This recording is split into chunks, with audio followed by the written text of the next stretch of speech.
Bismillahirrahmanirrahim. Assalamualaikum warahmatullahi wabarakatuh.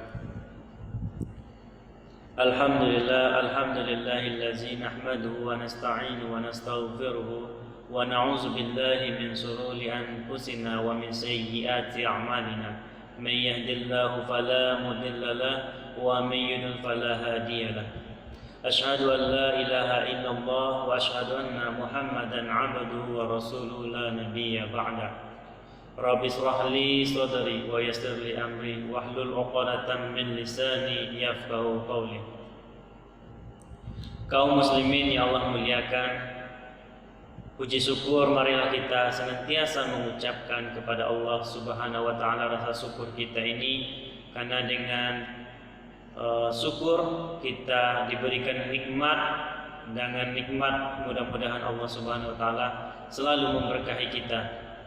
Kemudian selawat beriringan salam kita tidak bosan-bosannya menyampaikan berselawat kepada Nabi kita Muhammad sallallahu alaihi wasallam dengan melafazkan Allahumma sholli ala sayyidina Muhammad wa ala ali sayyidina Muhammad. Mudah-mudahan dengan senantiasa kita selalu berselawat kepada beliau, kita mendapatkan syafaatnya di yaumil mahsyar nanti. Amin amin ya rabbal alamin.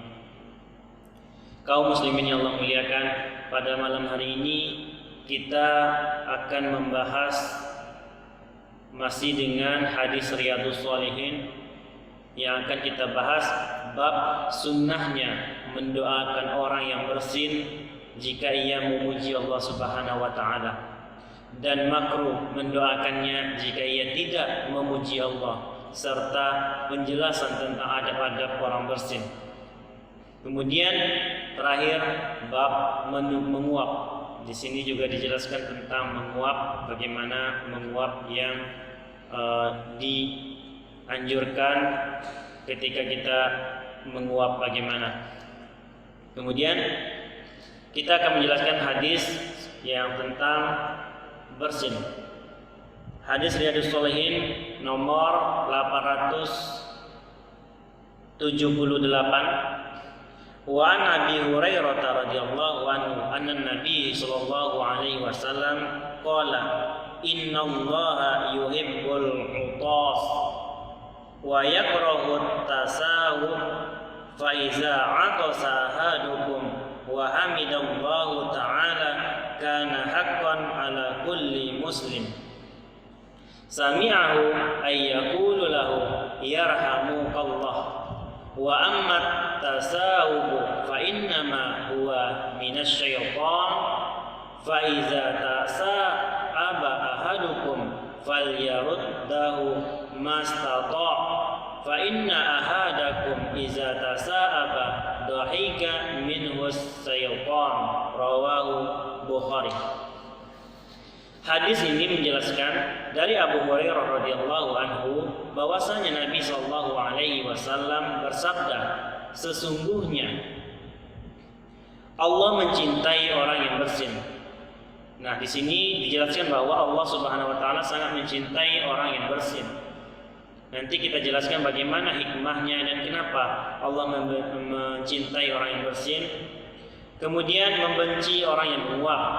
Maka apabila salah seorang dari kalian bersin dan ia memuji Allah, yakni mengucapkan alhamdulillah, maka wajib atas setiap muslim yang mendengarkannya untuk mengucapkan yaitu yarhamukallah, yang artinya semoga Allah merahmatimu. Selanjutnya, adapun jika kita menguap ialah dari syaitan. Maka apabila salah seorang dari kalian menguap, hendaklah ia menahan sekuat mungkin sehingga dia tidak menguap. Kita dianjurkan untuk menahan sekuat mungkin untuk tidak menguap. Sebab ketika salah seorang dari kalian menguap, syaitan tertawa karenanya. Nah, menguap ini syaitan akan tertawa melihat kita ketika kita menguap. Hadis riwayat Bukhari. Nah, penjelasannya ketika kita bersin, Allah Subhanahu wa taala mencintai kita. Ketika menguap, Allah membenci kita. Nah, ini dua yang bertolak belakang antara membenci dan antara yang menyukai. Nah, di sini dijelaskan bahwa ketika seseorang itu bersin, maka hendaklah ia mengucapkan alhamdulillah. Sedangkan orang yang menguap, maka ketika itu syaitan tertawa dengannya. Ketika seseorang itu menguap. Nah, di sini dijelaskan bahwa ketika seseorang itu bersin, maka badannya menjadi ringan, sehingga dengan badannya ringan rajin dia untuk beribadah kepada Allah Subhanahu wa taala. Sedangkan menguap itu terjadi karena berat badan yang terlalu berlebihan dengan menyantap makanan yang terlalu kenyang sehingga menyebabkan dia menguap. Makanya di sini kita dianjurkan untuk menahan sekuat mungkin ketika kita ingin menguap. Nah, selanjutnya Al-Halimi berkata, hikmah disyariatkannya bertahmid yaitu mengucapkan alhamdulillah ketika kita bersin, kata Al-Halimi, yaitu bahwa bagi orang yang bersin adalah mengeluarkan penyakit dari otaknya. Nah, kata Al-Halimi, hikmah seseorang itu mengeluarkan atau bersin, maka kata Al-Halimi, maka akan mengeluarkan penyakit yang ada di dalam otaknya. Nah, di sini sangat penting bahwa kita mengetahui ketika seseorang itu bersin, maka akan mengeluarkan penyakit-penyakit dari otaknya. Ini menurut Al-Halimi. Yang mana kekuatan pikiran ada di dalam otak. Kekuatan pikiran kita semuanya berada di otak. Kemudian otak mempunyai yang merupakan pusat saraf tubuh, yang merupakan mineral penting bagi indera. Nah, begitu sangat pentingnya otak ini sehingga ketika bersin, penyakit-penyakit otak ini akan dikeluarkan ketika seseorang itu bersin. Ini menurut Al-Halimi. Dengan demikian, tepatlah jika nikmat Allah ini disambut dengan membaca tahmid, yaitu bersin ini merupakan nikmat Allah. Yang harus kita ketahui bahwa bersin ini merupakan nikmat dari Allah Subhanahu wa taala. Yang mana nikmat ini harus kita sambut dengan mengucapkan kalimat tahmid, yaitu mengucapkan kalimat alhamdulillah. Nah, di sini harus kita perjelas bahwa hikmahnya ketika seseorang itu bersin, dia akan mengeluarkan penyakit-penyakit di dalam otaknya. Nah, selanjutnya hadis yang menjelaskan tentang bersin ini, hadis 879. Wa anhu anin Nabi sallallahu alaihi wasallam qala iza atasa ahadukum falyakul alhamdulillah wal yakul lahu ahuhu aw sahibuhu yarhamukallah fa iza qala lahu yarhamukallah falyakul yahdikumullahu wa yuslih balakum. Rawahul Bukhari. Yang artinya dari Abu Hurairah radhiyallahu anhu, dari Nabi sallallahu alaihi wasallam, beliau bersabda, apabila salah seorang di antara kalian bersin, hendaklah mengucapkan alhamdulillah. Nah, kita dianjurkan, diperintahkan untuk ketika bersin mengucapkan alhamdulillah. Dan hendaklah saudaranya atau kawannya yang mendengarkan mengucapkan yarhamukallah. Selanjutnya, apabila saudara atau kawan itu tadi mengucapkan yarhamukallah, maka orang yang bersin itu hendaklah mengucapkan yahdikumullah wa yuslihu balakum. Yahdikumullahu wa yuslihu balakum. Hendaklah dia mengucapkan atau menjawab seperti itu. Ini merupakan hadis riwayat Bukhari.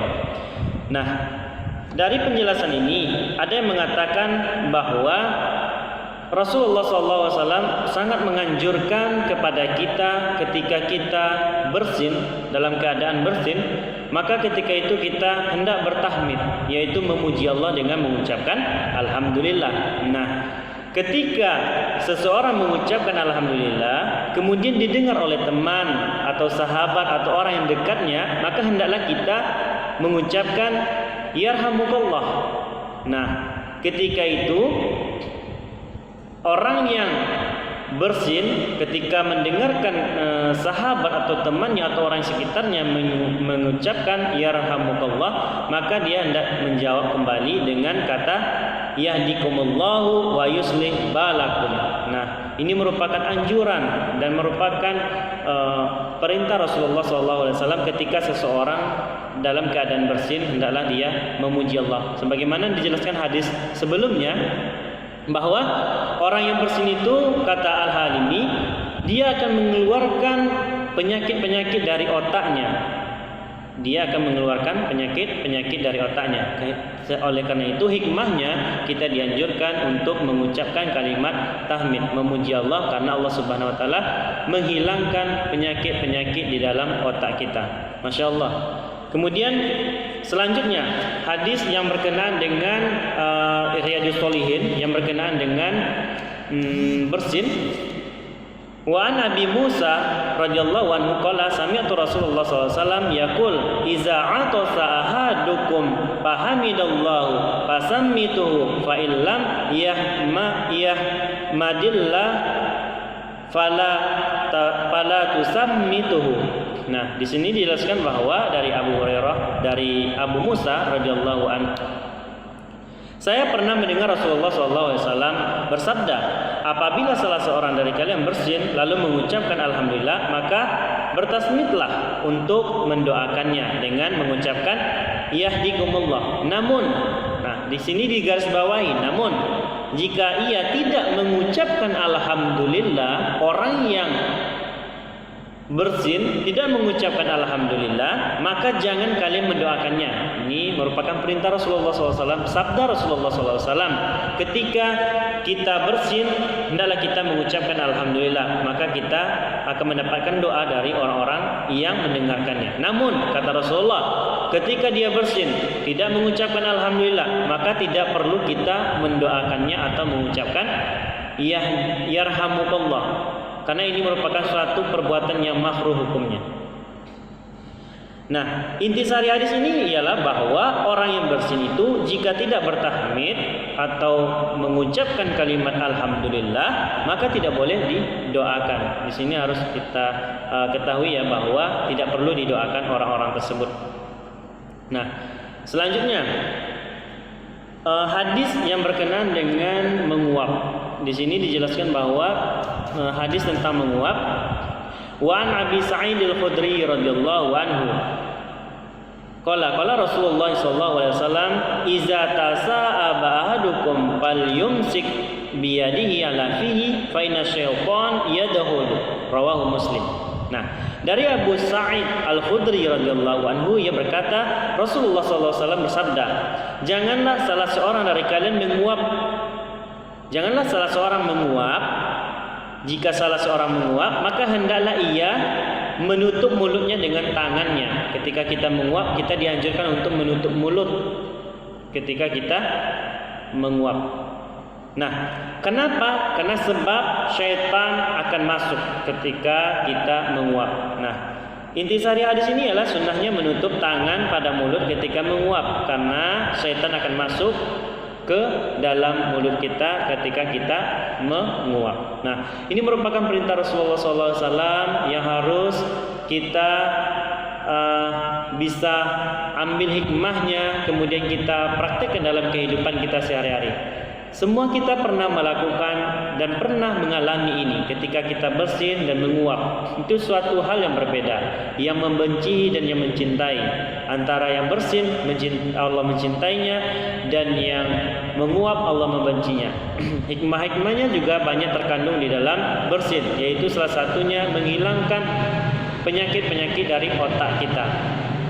Nah, ini merupakan bab tentang bersin dan menguap. Mudah-mudahan apa yang disampaikannya dapat kita ambil hikmah, dan mudah-mudahan beberapa hadis yang telah dibacakan ini dan kita pelajari hari ini, mudah-mudahan kita dapat mempraktekkannya dalam kehidupan kita sehari-hari.